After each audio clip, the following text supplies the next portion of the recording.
اللہ الرحمن الرحیم۔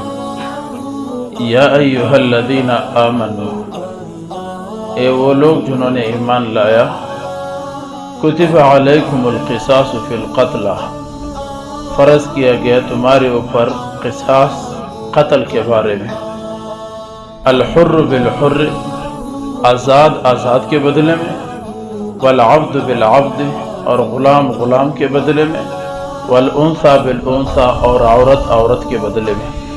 فمن عفی لہ من اخیہ شیء، پس اگر معاف کیا گیا اس کے لیے اس کے بھائی کی طرف سے کچھ، فاتباع بالمعروف، پس مطالبہ ہو بھلائی کے ساتھ، واداء الیہ باحسان، اور اچھے طریقے سے اس کی ادائیگی ہو، ذالک تخفیف من ربکم، یہ آسانی تمہارے رب کی طرف سے ہے، ورحمت، اور رحمت ہے۔ فمن اعتدی بعد ذالک، پس جو شخص زیادتی کرے گا اس کے بعد، فلہ عذاب علیم، اس کے لیے دردناک عذاب ہے۔ یہ سورۃ البقرہ کا آیت نمبر 178 ہے۔ اس آیت مبارکہ کے اندر اللہ رب العزت نے قتل جیسا جرم کو روکنے کے لیے ایک قانون، ایک دستور بیان فرمایا ہے۔ یاد رکھیے، ہم سے پہلے جو کتابیں نازل ہوئی تورات اور انجیل، اہل تورات کو یہود کہتے ہیں اور اہل انجیل کو نصارہ کہتے ہیں۔ جو تورات کے ماننے والے تھے وہ یہودی تھے، اور جو انجیل کے ماننے والے تھے وہ نصرانی تھے۔ ان کا قانون الگ تھا۔ ان کے اندر اگر کوئی قتل کرتا، تورات والوں کے لیے حکم یہ تھا کہ صرف آپ کے بدلے میں بدلہ قتل ہوگا، نہ معافی کی صورت ہے، نہ پیسوں کی صورت ہے، کچھ بھی نہیں ہوگا۔ یہودیوں میں بس یہی قانون اللہ نے نافذ کر دیا تھا کہ اگر کوئی بندہ تمہارا قتل ہو جائے تو ایک قانون کے تحت اس کا ایک بندہ قتل کر دو جس نے قتل کیا ہے۔ یہ ان کے لیے تھا۔ نصارہ کا حکم پھر تبدیل تھا۔ ان کے لیے پھر یہ تھا کہ اگر تمہارا بندہ کوئی قتل کر دے تو اس سے پیسے لے کر، معاوضہ لے کر معاف کر دو، بس اس کے اندر معافی تھا۔ ایک کے اندر قتل تھا اور ایک کے اندر معافی تھا۔ اسلام نے آ کر دونوں کو تبدیل کر دیا۔ اسلام نے دونوں رکھا کہ قتل بھی ہو سکتا ہے اور معافی بھی ہو سکتی ہے، دونوں چیزیں ہو سکتی ہے۔ اس بارے میں یہ آیت کریمہ اللہ رب العزت نے نازل فرمائی ہے۔ دوسری بات یہاں پر یہ سمجھنے کی ہے، اسلام سے پہلے جو زمانہ جاہلیت تھا، اس زمانہ جاہلیت کا قانون کچھ اور تھا۔ ایک کے بدلے میں کئی لوگوں کو قتل کر دینا، ایک کے بدلے میں کئی ہزار کو قتل کر دینا، اور پھر اگر کوئی بڑا آدمی قتل ہو جائے تو بڑے آدمی کے مقابلے میں 50، 100، 30، 40 کا مطالبہ کر کے لوگوں کو قتل کرنا، یہ رواج ہو گیا تھا زمانہ جاہلیت کے اندر۔ اسلام نے آ کر اس قانون کو ختم کر دیا۔ اسلام نے کہا کہ جو بندہ ایک قتل کرتا ہے تو ایک، اور ایک اور قانون تھا زمانہ جاہلیت میں، غریب کے لیے کچھ قانون، امیر کے لیے کچھ قانون تھا، اور اس طرح مالدار کے لیے کچھ، غیر مالدار کے لیے کچھ قانون تھا۔ اسلام نے آ کر اس نظام کو بھی ختم فرمایا۔ اسلام نے کہا امیر، غریب، آزاد اور غلام یہ سب کے سب برابر ہے، قتل کے دائرے میں یہ سب کے سب برابر ہے۔ غریب قتل ہوا تو ایک آدمی قتل کیا جائے گا، اس کے بدلے میں جو اسی نے قتل کیا، قاتل کو ہی۔ یہ سارا قانون اللہ رب العزت نے آج کے آیاتوں میں بیان فرمایا ہے۔ اللہ فرماتے ہیں کہ تمہارے اوپر قصاص قتل کیا۔ قصاص کہتے ہیں برابری کو قتل کے بارے میں۔ جو قاتل ہوگا وہی قتل کیا جائے گا، قاتل کے علاوہ دوسرا بندہ قتل نہیں کیا جائے گا، بس وہی قاتل، اسی کو قتل کیا جائے گا۔ یہ پہلی صورت ہے۔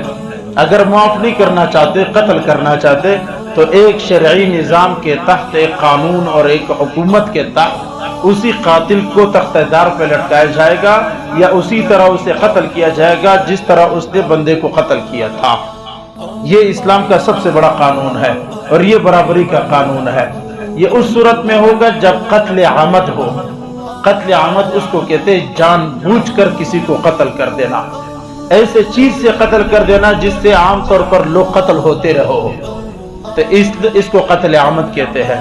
اس میں یہ ہے کہ جو قاتل ہے اسی کو قتل کر دو، پہلی بات یہ ہے۔ دوسرا اللہ فرماتے ہیں الحر بالحر والعبد بالعبد والانثى بالانثى، آزاد آدمی قتل ہوا تو بدلے میں قاتل آزاد کو قتل کیا جائے گا، غلام آدمی قتل ہوا بدلے میں غلام قاتل کو قتل کیا جائے گا، عورت قتل ہوئی بدلے میں عورت ہی کو قتل کیا جائے گا۔ یہ اسلام نے قانون دیا، یہ اپنی جگہ ایک قانون ہے، اور یہ قتل کو روکنے کے لیے اسلام کا ایک نظام ہے۔ قتل عام روکنے کے لیے ہمارے یہاں جو سلسلہ چل پڑا ہے، قتل عمد ہو، قتل شبہ عمد ہو، قتل خطا ہو، ہمارے یہاں سب کا دائرہ ایک سمجھا جاتا ہے۔ قتل کی اپنی اپنی صورتیں ہیں، وہ سب کو ایک سمجھتے ہیں۔ اور پھر ہمارے یہاں کیا ہے، اس قوم کے بندے نے بندہ مار دیا ہے، اب اس قوم کے بندوں کو مارنا ہے، قاتل نہیں، قوم کے بندوں کو مارنا ہے، چاہے اس میں بچے ہو، چاہے اس میں بوڑھے ہو، چاہے اس میں عورتیں ہو، چاہے اس میں معزز ہو غیر معزز ہو، بس قتل پہ قتل، قتل پہ قتل۔ یہ اسلام کا قانون نہیں ہے۔ قتل جس نے کیا ہے اسی کو تختے دار پہ لٹکانا چاہیے، وہی قاتل ہے، یہی اسلام کا دستور ہے۔ یہ جو ہمارا رسم و رواج ہے، یہ حضور سے پہلے جو زمانہ جاہلیت تھا اسی کا دندہ ہے جو آج ہمارے معاشرے میں پھیل رہا ہے، اور یہ بہت بڑا ناصور ہے۔ جیسے ہمارے یہاں بہت زیادہ ہے، چھوٹی سی بات پر قتل شروع ہوتا ہے، اور پھر قاتل کو قتل نہیں کیا جاتا، بلکہ قاتل کے قبیلے کو، خاندان کو، علاقے کو، اس کے دوستوں کو، اس کے رشتہ داروں کو، پھر یہ سلسلہ پھیلتا ہے، اور یہ بالکل ناجائز ہے اور قرآن کے خلاف ہے۔ اس کے بعد اللہ نے فرمایا یہ ایک قانون یہ ہے۔ دوسرا قانون یہ ہے، اگر معاف کرنا چاہے تو اللہ نے فرمایا فَإِتِّبَاعٌ بِالْمَعْرُوفِ، بلائی کے ساتھ، اچھائی کے ساتھ۔ اس کا بھائی اگر معاف کرنا چاہتا ہے تو معاف کر لے۔ ایک قتل کا بدلہ 100 اونٹ اسلام نے رکھا ہے، 100 اونٹ۔ ایک اونٹ آج کے زمانے میں 2 لاکھ کا ہے، جس کا بھی ہے۔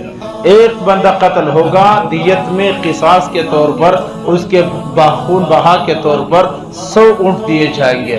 لیکن اگر 100 اونٹ ممکن نہ ہو تو پھر آپس میں جس چیز پر راضی ہو جائے، چاہے 10 لاکھ ہو چاہے 5 لاکھ ہو، آپس میں جس چیز پر راضی ہو اسی کے اوپر ہی ان کا تصفیہ ہوگا۔ اگر وہ معاف ورثہ، بھائی سے مراد ورثہ معاف کرنا چاہے تو معاف کر سکتا ہے، یہ اسلام کا قانون ہے۔ اور وَأَدَاءٌ إِلَيْهِ بِإِحْسَانٍ، اور جو بندہ جس پر دیت رکھا گیا، یہ بندہ قتل ہوا، فیصلہ ہو گیا، جرگہ ہوا، میڑ ہوا، مرکہ ہوا، جو ہوا، اب اس کے اوپر رکھا 20 لاکھ روپے۔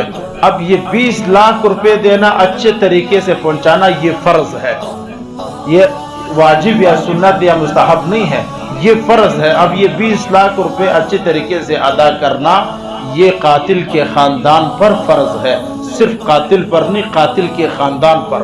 اس کے سارے ورثاء مل کر اس معاملے کو نمٹائیں گے، اور اس پورے کے پورے خاندان جو ہے اس قتل کے معاملے کو پورا کریں گے۔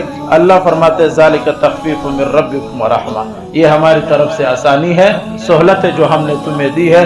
یہود کو، نصارہ کو یہ چیز ہم نے نہیں دی تھی، تمہیں یہ چیز دیتے ہیں۔